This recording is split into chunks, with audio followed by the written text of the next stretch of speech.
नमस्कार दोस्तों, आप सभी का स्वागत है एक बार फिर से आपके अपने ही यूट्यूब चैनल योग्यता अकेडमी पर। दोस्तों, आज मैं आया हूं हिस्ट्री के टॉप 500 सीरीज़ की चौथी वीडियो के साथ में।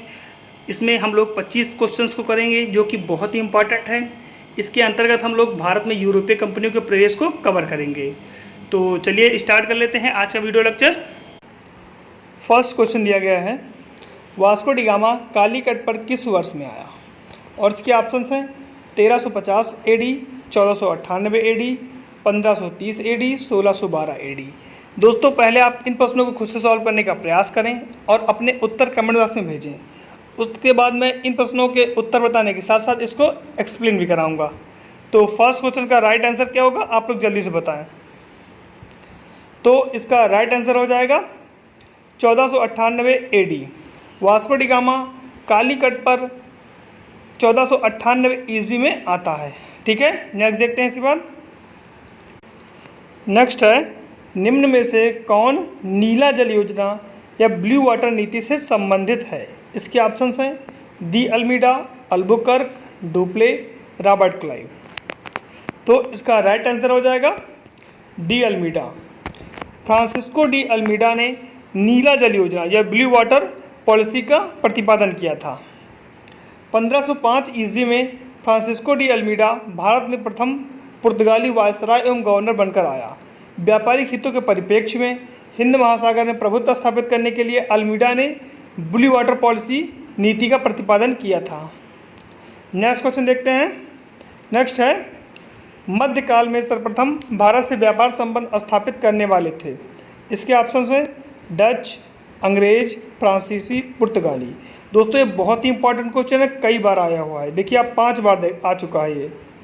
ठीक है, तो इसका सही उत्तर क्या होगा?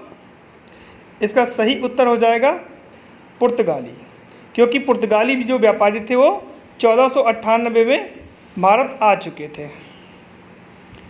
नेक्स्ट देखते हैं। नेक्स्ट है, निम्नलिखित में से किसने वास्को डी गामा का कालीकट में स्वागत किया था? इसके ऑप्शंस हैं Gaspar Correia, Albuquerque, Zamorin, Don Almeida. तो इसका राइट आंसर होगा जमोरिन। वास्को डी गामा का कालीकट में तत्कालीन शासक जमोरिन के द्वारा स्वागत किया जाता है। नेक्स्ट, सूची 1 को सूची 2 से सुमेल कीजिए तथा नीचे दिए गए कूट से सही उत्तर चुनिए। सूची 1 में समुद्री यात्री के नाम दिए गए हैं और सूची 2 में उनसे संबंधित देश के नाम दिए गए हैं। तो इसको मैच कराना है, तो इसको मैच कराते हैं हम लोग। वास्को डी गामा किससे मैच होगा? पुर्तगाल से मैच हो जाएगा। क्रिस्टोफर कोलंबस मैच होगा स्पेन से, ये स्पेन का निवासी था। कैप्टन कुक जो था वो आपका ग्रेट ब्रिटेन का निवासी थे और जो तस्मान था वो हॉलैंड का निवासी था। इस प्रकार इसका सही कूट क्या बनेगा? 2143, जो कि आपका बी ऑप्शन सही हो जाएगा। नेक्स्ट देखते हैं, भारत में पुर्तगाली शक्ति का वास्तविक संस्थापक कौन था? इसके ऑप्शंस हैं Vasco da Gama, Albuquerque, Bartholomew Dias, George Oxenden. तो भारत में पुर्तगाली शक्ति का वास्तविक जो संस्थापक था वो अल्बुकर्क था। भारत में पुर्तगाली शक्ति का वास्तविक संस्थापक अल्बुकर्क था। ये भारत में 1509 से 1515 तक था। इसने भारत में एक प्रादेशिक शक्ति के रूप में पुर्तगाली राज्य की स्थापना की। फरवरी 1510 में बीजापुर के आदिल शाही सुल्तान से गोवा को जीतना अल्बुकर्क की पहली महत्वपूर्ण उपलब्धि थी। गोवा की विजय ने दक्षिण पश्चिमी समुद्र तट पर पुर्तगाली नौसैनिक प्रभुत्व पर मोहर लगा दी और इसके साथ ही भारत में क्षेत्रीय पुर्तगाली राज्य की स्थापना हुई। अल्बुकर्क ने भारत में पुर्तगालियों की संख्या में वृद्धि करने एवं उनकी अस्थायी बस्तियां बसाने के उद्देश्य से पुर्तगालियों को भारतीय महिलाओं के साथ में विवाह करने के लिए भी प्रोत्साहित किया। ठीक है, नेक्स्ट देखते हैं। नेक्स्ट है, भारत में यूरोपीय शक्तियों के प्रवेश के संदर्भ में निम्न में से कौन सा कथन सही नहीं है? पहला कथन है पुर्तगालियों ने 1499 में गोवा पर कब्जा किया था। बी ऑप्शन है अंग्रेज़ों ने अपना पहला कारखाना दक्षिण भारत में मछलीपट्टनम में लगाया। तीसरा कथन है पूर्वी भारत में अंग्रेजी कंपनी ने 1633 में उड़ीसा में पहला कारखाना लगाया। और चौथा कथन है डुप्ले के नेतृत्व में फ्रांसीसियों ने 1746 में मद्रास पर कब्जा किया था। तो इसमें कौन सा कथन गलत है? इसका पहला कथन गलत है, क्योंकि अभी हम लोगों ने पीछे देखा कि पुर्तगालियों ने जो गोवा पर विजय प्राप्त की थी अल्बुकर्क ने, वो 1499 में नहीं बल्कि फरवरी 1510 में प्राप्त की थी। ठीक है, नेक्स्ट देखते हैं। नेक्स्ट है पौंडीचेरी वर्तमान पुडुचेरी के संदर्भ में निम्नलिखित कथनों पर विचार कीजिए। पहला कथन दिया गया है पौंडीचेरी पर कब्जा करने वाली पहली यूरोपीय शक्ति पुर्तगाली थे। दूसरा कथन है पौंडीचेरी पर कब्जा करने वाली दूसरी यूरोपीय शक्ति फ्रांसीसी थे। तीसरा कथन है अंग्रेजों ने कभी पौंडीचेरी पर कब्जा नहीं किया। उपर्युक्त में से कौन सा या कौन से कथन सही हैं? इसके ऑप्शंस हैं केवल 1, केवल 2 और 3, केवल 3, 1, 2 और 3। तो इसमें कौन कौन से कथन सही हैं देखते हैं इसको। इसमें पहला कथन सही है कि पौंडीचेरी पर कब्जा करने वाली पहली यूरोपीय शक्ति पुर्तगाली थे।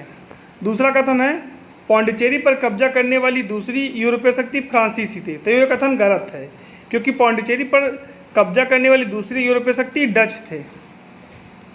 ठीक है, तीसरा कथन देखते हैं अंग्रेजों ने कभी पौंडीचेरी पर कब्जा नहीं किया। तो ये भी कथन गलत है, क्योंकि अंग्रेजों ने पौंडीचेरी पर कब्जा किया था। तो इस प्रकार इसका सही उत्तर बनेगा केवल 1, ए ऑप्शन सही हो जाएगा। नेक्स्ट देखते हैं हुगली को बंगाल की खाड़ी में समुद्री लूटपाट के लिए किसने अड्डा बनाया था? इसके ऑप्शंस हैं पुर्तगालियों ने, फ्रांस वासियों ने, डेनमार्क वासियों ने, अंग्रेजों ने। तो इसका कौन सा ऑप्शन सही होगा? इसका फर्स्ट ऑप्शन सही हो जाएगा, पुर्तगालियों ने। पुर्तगालियों ने हुगली को बंगाल की खाड़ी में समुद्री लूटपाट के लिए अड्डा बनाया था। नेक्स्ट देखते हैं। नेक्स्ट है निम्नलिखित में से कौन कलकत्ता का संस्थापक था? इसके ऑप्शंस हैं Charles Eyre, Job Charnock, Gerald Aungier, William Norris. तो आप लोग बताइए इसमें कौन सा ऑप्शन सही होगा? इसका बी ऑप्शन सही हो जाएगा, जॉब चार्नॉक। कलकत्ता का जो स्थापना की थी जिसने, वो जॉब चार्नॉक था। ठीक है, नेक्स्ट देखते हैं। नेक्स्ट है भारत के साथ व्यापार करने के लिए सर्वप्रथम संयुक्त पूंजी कंपनी किन लोगों ने आरंभ की थी? इसके ऑप्शंस हैं पुर्तगाली ने, डच ने, फ्रेंच ने या फिर डेनिश ने। तो इसका सही उत्तर क्या होगा? इसका सही उत्तर हो जाएगा बी ऑप्शन, डच ने। डच लोगों ने भारत के साथ व्यापार करने के लिए सर्वप्रथम संयुक्त पूंजी आरंभ की थी। इसके बाद अगला प्रश्न देखते हैं। अगला प्रश्न है भारत में ईस्ट इंडिया कंपनी की सफलता का राज था। इसके ऑप्शंस हैं भारत में राष्ट्रीय भावना की कमी, कंपनी की सेना को पश्चिमी प्रशिक्षण मिला था तथा उनके पास आधुनिक हथियार थे। तीसरा कथन है भारतीय सैनिकों में राष्ट्रीय भावना का अभाव था, जिसके फलस्वरूप कोई जो उन्हें अच्छा वेतन दे अपनी सेवा में लगा सकता था। या फिर डी उपयुक्त सभी। तो दोस्तों इसका डी ऑप्शन सही हो जाएगा, उपयुक्त सभी। उपयुक्त तीनों कारण भारत में ईस्ट इंडिया कंपनी की सफलता के राज थे। इसके बाद नेक्स्ट क्वेश्चन देखते हैं। नेक्स्ट है लंदन में ब्रिटिश ईस्ट इंडिया कंपनी के गठन के समय भारत का निम्नलिखित में से कौन बादशाह था? इसके ऑप्शंस हैं अकबर, जहांगीर, शाहजहां, औरंगजेब। तो इसका राइट आंसर क्या होगा? इसका राइट आंसर हो जाएगा ए, अकबर। लंदन में ब्रिटिश ईस्ट इंडिया कंपनी के गठन के समय भारत का जो बादशाह था वो अकबर था, क्योंकि इस समय भारत में मुग़ल काल चल रहा था और 1600 ईस्वी में ईस्ट इंडिया कंपनी का गठन होता है और इस समय जो शासक था मुग़ल वो आपका अकबर था। ठीक है, नेक्स्ट देखते हैं। किस मुग़ल सम्राट के काल में इंग्लिश ईस्ट इंडिया कंपनी ने भारत में सर्वप्रथम कारखाना स्थापित किया था? इसकी ऑप्शंस हैं अकबर, जहांगीर, शाहजहां, औरंगजेब। तो इसका राइट आंसर क्या होगा? आप लोग जल्दी से बताएं। इसका राइट आंसर हो जाएगा बी, जहांगीर। जहांगीर के शासनकाल में इंग्लिश ईस्ट इंडिया कंपनी ने सर्वप्रथम 1611 ईस्वी में मछलीपट्टनम में अपना पहला कारखाना स्थापित किया। नेक्स्ट देखते हैं। भारत में 1613 ईस्वी में अंग्रेज़ों ने अपनी पहली फैक्ट्री कहाँ पर स्थापित की थी? इसके ऑप्शंस हैं गोवा, बंगाल में हुगली, आरकोट या फिर सूरत। तो इसका राइट आंसर क्या होगा? इसका राइट आंसर हो जाएगा डी ऑप्शन, सूरत। अंग्रेज़ों ने भारत में पहली जो अपनी फैक्ट्री लगाई थी वो 1611 में मछलीपट्टनम में लगाई थी, लेकिन यह अस्थायी थी। भारत में अस्थायी जो फैक्ट्री उसने खोली अंग्रेज़ों ने, उसको 1613 में सूरत में खोला था। ठीक है, इसलिए इसका डी ऑप्शन सही हो जाएगा। नेक्स्ट देखते हैं, इंग्लिश ईस्ट इंडिया कंपनी की प्रथम फैक्ट्री स्थापित की गई थी। इसके ऑप्शंस हैं पुणे में, गोवा में, पौंडीचेरी में, सूरत में। तो अभी हम लोगों ने पीछे पढ़ा, सूरत सही हो जाएगा। ठीक है, नेक्स्ट देखते हैं, ब्रिटिश ईस्ट इंडिया कंपनी ने बम्बई किससे लिया था? इसके ऑप्शंस हैं डचों से, फ्रांसीसियों से, डेनिशों से, पुर्तगालियों से। तो इसका कौन सा ऑप्शन सही होगा? इसका डी ऑप्शन सही हो जाएगा, पुर्तगालियों से। ब्रिटिश ईस्ट इंडिया कंपनी ने बम्बई को पुर्तगालियों से प्राप्त किया था। नेक्स्ट देखते हैं, ईस्ट इंडिया कंपनी के किस अंग्रेज गवर्नर को औरंगजेब द्वारा भारत से निष्कासित किया गया था? इसके ऑप्शंस हैं Aungier, Sir John Child, Sir John Gayer, Sir Nicholas Bate. तो इसका सही उत्तर क्या होगा? आप लोग जल्दी से कमेंट बॉक्स में बताएं। तो इसका राइट आंसर हो जाएगा B option, sir John child.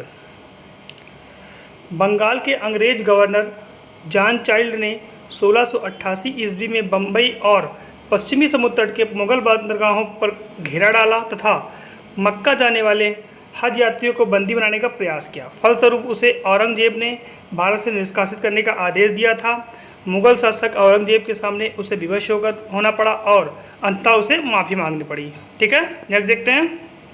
Next है, कर्नाटक युद्ध किन किन के मध्य लड़ा गया था? इसके ऑप्शंस हैं अंग्रेज और फ्रांसीसी, अंग्रेज और डच, अंग्रेज और मराठे, या फिर डी ऑप्शन है हैदर अली व मराठे।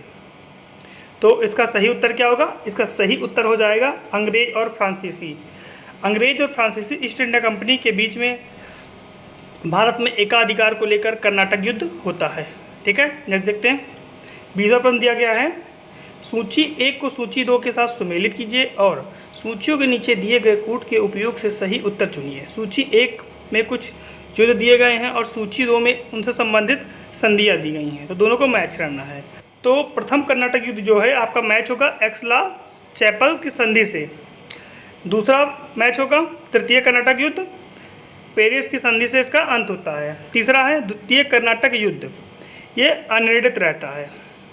और फिर चौथा मैच हो जाएगा आपका डी ऑप्शन, D2 हो जाएगा। इस प्रकार इसका सही कोड बनेगा 4132, जो कि आपका सी ऑप्शन सही हो जाएगा। नेक्स्ट देखते हैं, भारत में फ्रांसीसियों ने अपना सबसे पहला कारखाना निम्न स्थानों में से कहाँ लगाया? इसके ऑप्शंस हैं सूरत, पुलिकट, कोचीन, कासिम बाजार। तो इसका सही उत्तर क्या होगा? इसका सही उत्तर हो जाएगा सूरत। भारत में फ्रांसीसियों ने 1668 ईस्वी में सूरत में अपना पहला कारखाना लगाया। नेक्स्ट देखते हैं। नेक्स्ट है, फ्रांसीसी ईस्ट इंडिया कंपनी संस्थापित हुई थी। इसके ऑप्शंस हैं लुई 14वें के शासनकाल में, लुई 13वें के शासनकाल में, लुई 15वें के शासनकाल में, या फिर लुई 16वें के शासनकाल में। तो इसका सही उत्तर होगा ए ऑप्शन, लुई 14वें के शासनकाल में फ्रांसीसी ईस्ट इंडिया कंपनी का गठन होता है। नेक्स्ट, निम्न यूरोपीय शक्तियों ने भारतीय व्यापार में समय समय पर प्रवेश किया। अंग्रेज, डच, फ्रांसीसी, पुर्तगाली। निम्न कूट में से उनके प्रवेश का सही तिथिक्रम निर्धारित कीजिए। जैसे कूट दिए गए हैं 1 2 3 4, 4 2 1 3, 3 4 2 1, या फिर 2 3 4 1। तो इसका सही उत्तर क्या हो जाएगा? देखते हैं हम लोग। भारत में सबसे पहले यूरोपीय शक्ति आती है पुर्तगाली, पुर्तगाली की बात आती है आपकी डच, डच की बात आती है आपकी अंग्रेज, और अंग्रेज की बात फ्रांसीसी। इसका सही कूट बनेगा 4 2 1 3, जो कि आपका बी ऑप्शन सही हो जाएगा। नेक्स्ट देखते हैं 24वां प्रश्न, सूची 1 को सूची 2 के साथ सुमेलित कीजिए तथा सूचियों के अंत में नीचे दिए गए कूट से सही उत्तर चुनिए। सूची 1 में कुछ भारतीय स्थानों के नाम दिए गए हैं और सूची 2 में कुछ यूरोपीय कंपनियों के नाम दिए गए हैं, तो दोनों को मैच करना है। तो आपका जो पांडिचेरी है ये किससे मैच होगा? फ्रेंच से मैच होगा। गोवा मैच होगा पुर्तगालीज से। ट्रानवेकोर मैच होगा, ट्रानवेकोर मैच होगा डेनिश से। और जो संद्रास मैच होगा आपका डच से। इसका सही कोड बनेगा इसका 2 3 4 1, ए ऑप्शन इसका सही हो जाएगा। ठीक है, बढ़ते हैं नेक्स्ट क्वेश्चन की तरफ जो कि लास्ट है। निम्नलिखित यूरोपीय कंपनियों में से कौन सा एक स्वतंत्रता पूर्व भारत में व्यापारी के रूप में सबसे अंत में आए? इसके ऑप्शंस हैं डच, इंग्लिश, फ्रांसीसी, पुर्तगाली। तो इसका सही उत्तर क्या हो जाएगा? इसका सही उत्तर हो जाएगा फ्रांसीसी, क्योंकि फ्रांसीसी ईस्ट इंडिया कंपनी सबसे लास्ट में आती है और ये 1668 ईस्वी में आती है और पहला कारखाना कहाँ खोलती है? ये सूरत में खोलती है। तो दोस्तों इस प्रकार से हम लोगों ने इतिहास के 25 महत्वपूर्ण प्रश्नों को देखा जो कि विभिन्न परीक्षाओं में आए हुए हैं। आप लोग इन प्रश्नों को एकदम से तैयार कर लें क्योंकि ये आगे भी आ सकते हैं। तो आज के लिए इतना ही, मिलते हैं नेक्स्ट वीडियो में। दोस्तों यदि आपको वीडियो पसंद आई तो इसे लाइक करें और इसे अपने दोस्तों को व्हाट्सएप और फेसबुक के माध्यम से शेयर भी कर दें। और यदि आपने अभी तक मेरे यूट्यूब चैनल को सब्सक्राइब नहीं किया है तो प्लीज़ सब्सक्राइब कर दें और बेल आइकन प्रेस कर दें ताकि नई वीडियोज़ की नोटिफिकेशन आपको सबसे जल्दी प्राप्त हो सके। ठीक है, मिलते हैं नेक्स्ट वीडियो में। नमस्कार।